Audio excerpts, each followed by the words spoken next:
Hello, Brijesh. Hello, sir. Yes, good morning, Brijesh. Good morning. Question number 61 में आपको doubt है? Okay, at any instant, the time, acceleration and velocity of the particle is given by acceleration is equal to I cap plus j cap, velocity is इतना. The rate of change of speed, component of acceleration along the velocity, the rate of change at the same instant will be. Okay, चलिए हमें क्या पता करना है? Rate of change of speed पता करना है. Yes. चलिए, तो हमें ये बात को ध्यान रखना होगा कि अगर मान लीजिए कि ये समझ रहे क्वेश्चन पूछ क्या रहा है, पूछ रहा है कि आप हमें बताइए क्या कंपोनेंट निकालने किसका, एक्सेलरेशन का, किस डायरेक्शन में, वेलोसिटी के डायरेक्शन में. हाँ. बोला ना ब्रिजेश. हाँ. तो हम बोलेंगे कि ऐसा है कि अगर हम किसी भी चीज का कंपोनेंट निकालते थे, एक्चुअली मान लीजिए ये रहता था कोई वेक्टर ए, उसका इधर कंपोनेंट निकालते थे ए के तरफ, तो हम क्या बोलते थे कि एफ का अगर कंपोनेंट निकालना तो एफ का मैग्नीट्यूड का और एफ और ए के बीच में पहले तो एंगल चाहिए, है ना. फिर उसके बाद क्या बोलते थे, ये किसके बराबर हो जाता था, इधर का कंपोनेंट एफ कॉस थीटा के बराबर हो जाता था. हाँ.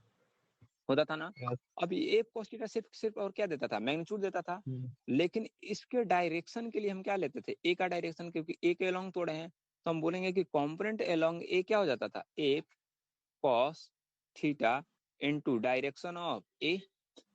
एफ का जब ए पर तोड़ते थे तो लिखते थे F cos theta into direction of A, यानी F cos direction of A means magnitude of A divided by vector A into magnitude of vector A. बोलिए. Yes. देखते हैं ना. तो हम बोलेंगे कंपोनेंट निकालना है होगा, तो कंपोनेंट निकालने के लिए क्या लिखना होगा, एफ कॉस थीटा इनटू ए का डायरेक्शन डिवाइडेड बाय ए. अगर एफ का हम तोड़ रहे हैं तो देखिए अब एंगल निकालना है कॉस थीटा, तो दो वेक्टर दिया है, एंगल तो दिया नहीं है दोनों के बीच में, लेकिन दो वेक्टर दिया रहता और दोनों के बीच का अगर हमको एंगल पता करना रहता था तो हम लोग कंसेप्ट यूज करते थे किसका, डॉट प्रोडक्ट का करते थे ना. Yes. तो डॉट प्रोडक्ट में क्या बोलता था कि अगर दो वेक्टर दिया है, A vector dot B vector is equal to A B cos theta. तो हम बोलेंगे कि यहाँ पे जो एफ जिसको लिख रहा है ना उसको बेटर है कि हम लोग ए लिख देते हैं, ताकि सॉरी बी लिख देते हैं ताकि अंडरस्टैंडिंग करने में दिक्कत ना हो, और जिसको हम लोग ए बोल रहे हैं ना उसको बी ले लेते हैं ताकि मतलब उधर के कंपोनेंट तोड़ दें, जो फॉर्मूला लिखे है ना उसमें कंफ्यूजन ना है. ठीक है, तो ये हो गया मेरा ए, ये हो गया मैग्नीट्यूड ऑफ ए, यानी बी का कंपोनेंट तोड़ रहे हैं किस पे, ए पे. बोलिए. तो अब कॉस थीटा का वैल्यू हम पुट करते हैं, तो b इंटू कॉस थीटा को क्या लिख सकते हैं, a dot b divided by a b into क्या बचा है, magnitude of a divided by vector a divided by magnitude of vector a. बोलिए. लिख सकते हैं ना. तो यहाँ से b कैंसिल हो गया, तो बोलेंगे कि a dot b divided by A square into A का डायरेक्शन, एक फॉर्मूला हो जाएगा.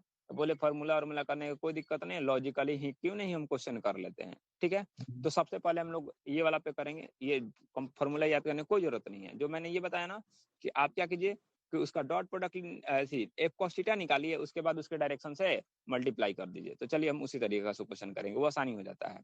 ठीक है, तो एक्सेलरेशन का कंपोनेंट तोड़ना है ना, एक्सेलरेशन और वेलोसिटी दोनों के बीच का एंगल निकालिए. एक्सेलरेशन वेक्टर इक्वल टू कितना दिया हुआ है बताइए. एक्सेलरेशन दिया है आई कैप प्लस जे कैप. आई कैप प्लस जे कैप, और हमारे पास वेलोसिटी वेक्टर कितना दिया हुआ है, 6i plus 8j. 6i plus 8j, दोनों के बीच का हम एंगल निकाल लेते हैं. तो a dot b is equal to A B cos theta. जब डॉट लेते हैं तो क्या होता है, आई के साथ करता है, जे के साथ सिर्फ मल्टीप्लाई करता है. तो कितना हो जाएगा, ये हो जाएगा आपको 6 plus 8 which is equal to magnitude of A. Magnitude of A जब हमें लिखना होगा तो मैग्नीट्यूड ऑफ ए कितना होगा, 1 square plus 1 square which is equal to √2. चलिए तो इसको मैं डायरेक्ट √2 लिख देता हूँ इनटू, ये देखिए 6 प्लस 8 है, तो 6 प्लस 8 बोले तो कितना हो जाएगा, 6 स्क्वायर प्लस 8 का स्क्वायर 64 10 हो जाएगा। 10 हो जाएगा, बिल्कुल। तो ये 10 हो जाएगा, ये कितना हो जाएगा cos थीटा। तो 6 + 8 कितना हो जाएगा 10। 14। हाँ 6 + 8 14 हो जाएगा। 14। हाँ तो हम हो जाएगा 14 डिवाइडेड बाई 10√2। ये किसका वैल्यू आ गया cos थीटा। cos theta. अब हम ए का कॉम्पोनेंट तोड़ रहा है ना, तो ए हाँ का जब कॉम्पोनेंट तोड़ रहे हैं तो क्या लिखेंगे a एक cos cos थीटा। थीटा। और ए का जो मैग्नीट्यूड आया था कितना आया था √2 हाँ इनटू cos थीटा का value 14 divided by 10√2 2 √2 cancel. Cancel, 14/10। यानी a cos theta equal to कितना आ गया 14/10। 14/10। अब ये a cos थीटा आ गया, तो ये सिर्फ कंपोनेंट का मैग्नीट्यूड आया, लेकिन इसके साथ क्या लगाना होगा डायरेक्शन लगाना होगा, तब डायरेक्शन। तो डायरेक्शन के साथ आएगा। यस सर हाँ, बी तो में। किस में तोड़ना है v में तोड़ना है, तो v का डायरेक्शन लिख लेते हैं, ये हमें ध्यान रखना होगा कि a cos थीटा का वैल्यू ये आया। b का direction of b is equal to magnitude vector b यानी 6i cap plus 8j cap divided by magnitude of this vector. Magnitude कितना है 10 है। हाँ तो अब इसको मल्टीप्लाई कर देंगे किसके साथ a cos थीटा के साथ। जब a cos थीटा के साथ मल्टीप्लाई करेंगे तो कितना आ जाएगा a cos थीटा का वैल्यू कितना दिया 14। तो बोलेंगे 14 डिवाइडेड बाई 10 इनटू डायरेक्शन कितना दिया हुआ है 6i cap plus 8j cap divided by 10। बोलिए। Yes sir. तो यहाँ से ऐसे करते हैं, ये 2 5 जा 10, ये 7 हो जाएगा, हाँ हो जाएगा ना। हाँ और ये 6 और 8 दिया हुआ है, दिया ना। हाँ। तो 6 और 8 के टर्म में आंसर दिया है तो बेहतर है, अगर नहीं दिया है तो ऐसे कर लेते हैं, देखते हैं आंसर कैसे किस फॉर्म में दिया है। आंसर सर 6 और 8 के टर्म में आंसर है 7/25 3i cap plus 4j cap.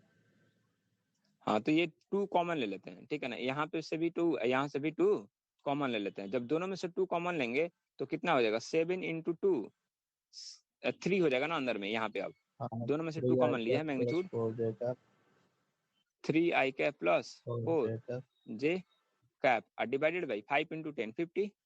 तो 2 से कैंसिल हो जाएगा तो कितना आ जाएगा नीचे में 25। हाँ तो कितना आ जाएगा 7/25 25 3i cap plus 4j cap. 4j cap. ये मेरा क्या आ गया yes sir component of vector a along the vector v। बोलिए ब्रिजेश, समझ गया सर। क्लियर हुआ। यस तो सर। डायरेक्ट फॉर्मूला से भी कर सकते हैं ना, तो ऐसे जो लॉजिकल हम लोग सीखे थे कंपोनेंट निकालना वाला, हाँ वहां से भी हम लोग कर सकते हैं। फॉर्मूला उतना याद नहीं रहता है, यस सर। डायरेक्टली यही लॉजिक लगा लेते हैं, 1 मिनट में आ जाएगा। Yes sir. क्लियर हुआ ना ब्रिजेश? यस सर ठीक है। और कोई doubt Brijesh? No sir. Thank you Brijesh. Okay sir bye.